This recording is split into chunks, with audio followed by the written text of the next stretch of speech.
Today, we're going to be tuning the brand's new Hyperlance CD3 and the brand's new Tesoro. We're going to be showing you guys the engine swaps, suspension tunes, and the gearbox configurations. For the engine swap on the Tesoro, I recommend you guys to buy the V12 engine. And for the chassis on the Tesoro, use the race chassis. For the suspension tune on the Tesoro, I recommend you guys to pause the video.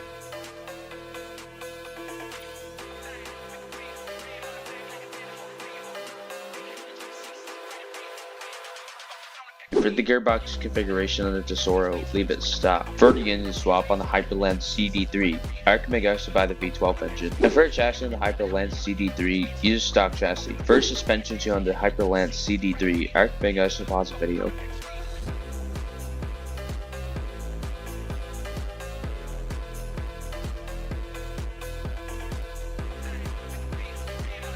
For the gearbox configuration on the Hyperlance CD3, leave it stock. On the Tesoro, we're going to be doing handling tests, top speed tests, drag tests, and show drop tests if you don't want to take it out for racing.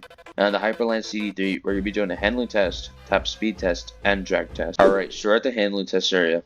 Let's see how well these cars can do.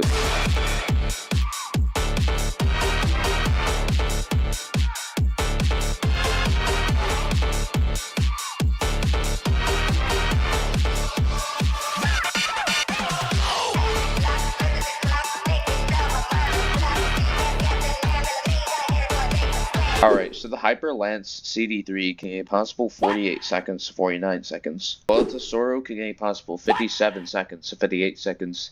Alright, on to the next test, which is top speed. Alright, so we're at the top speed test area.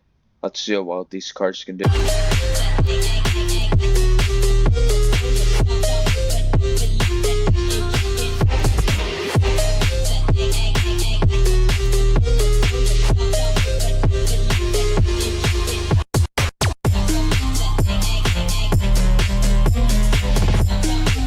Alright, so the Hyperlance CD3 can gain a possible 51 seconds to 52 seconds, while the Tesoro can gain a possible 54 seconds to 55 seconds. Alright, onto the final test for Hyperlance CD3 and the next test for the Tesoro at drag. Alright, so we're at the drag test area. Let's see how well these cars can do.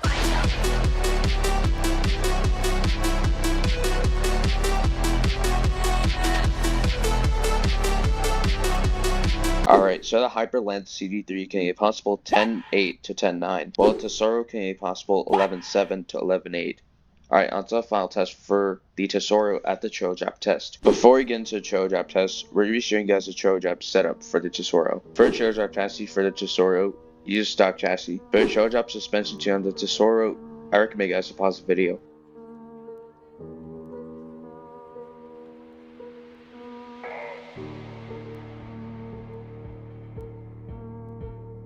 The gearbox configuration and the engine swap is the same as the racing setup.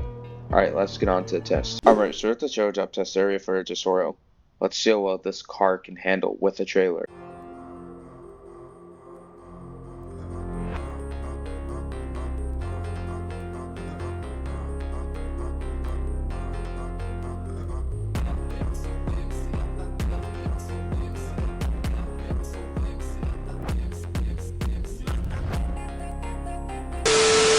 In our opinion, the Tesoro overall, it's a quite decent car.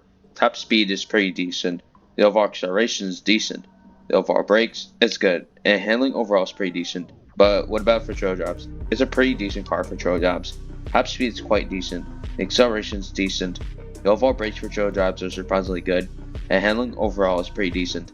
And the weight overall for trail jobs is decent, but it will spin out if you turn too hard. In our opinion, on the Hyperlance CD3, it's a quite good car.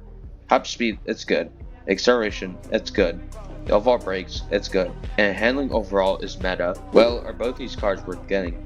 If looking for a decent all-rounder for road racing or a pretty decent car for trail jobs, the Tesoro is a good option. Or if you're interested in a quite good all-rounder for road racing, the Hyperlance CD3 is a good option. However, if you own the Edler Evo mainly for racing, then the Tesoro isn't worth using for racing. And if you own the Widow Extreme for trail jobs, then the Tesoro is a collection car. And the Hyperlance CD3 is one of the best all-rounders you can currently obtain, so be sure to get it if you can. And the Tesoro has an auction price, and both these cars are obtainable in Season 5, Week 3. Wow! Anyways, that'll end the video. Make sure to subscribe for more travel content or ship reveals and more races coming out soon. Alright, see you guys next time.